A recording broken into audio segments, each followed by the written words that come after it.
ঈদের ছুটি শেষে আজ ত্রয়োদশ জাতীয় সংসদের প্রথম অধিবেশন বসছে আবারও। নিজেদের কার্যকরী ভূমিকা ও কৌশল নির্ধারণে সকালে বৈঠক করেছেন বিরোধী দলের এমপিরা। সংসদীয় কার্যক্রমের অংশ হিসেবে দুপুরে বসবে সরকারি দলের সংসদীয় সভা। এছাড়াও অধ্যাদেশ সংক্রান্ত সংসদীয় বিশেষ কমিটির বৈঠকও হবার কথা রয়েছে আজ।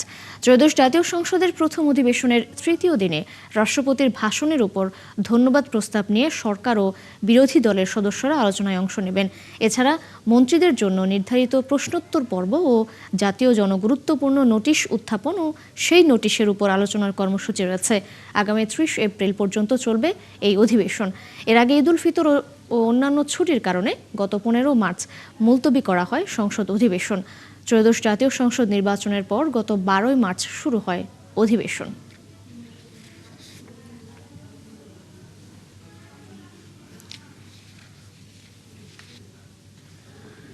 সংসদ অধিবেশনের খবর সংগ্রহ করছেন আমাদের সহকর্মী সবুজ মাহমুদ। আমরা যুক্ত হচ্ছি তার সঙ্গে। সবুজ, বিরোধী দলের সভা কি শেষ হয়েছে কিনা এবং আজ সারাদিনে উল্লেখযোগ্য আর কি কি কর্মসূচি রয়েছে জানাবেন।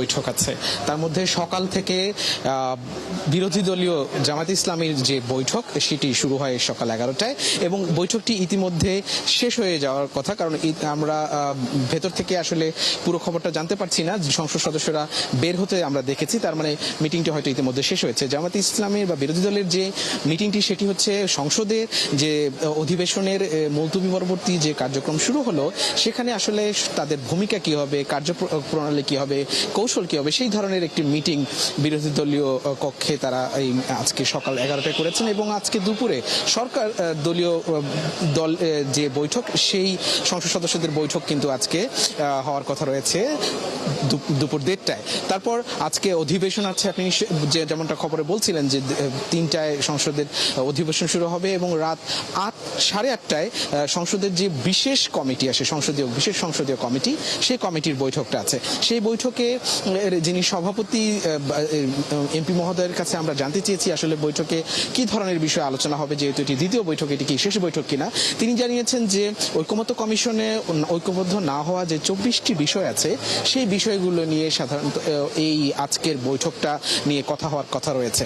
সব মিলিয়ে ঈদের পরে সংসদের যে কর্মচাঞ্চল্য ফিরে এসেছে এবং সবগুলো বৈঠকের মাধ্যমে দেশের পরবর্তী রাষ্ট্র পরিচালনার যে নীতি নির্ধারক রাজনৈতিক যে সিদ্ধান্ত রয়েছে সেগুলো নেওয়া হবে সংসদের মাধ্যমে।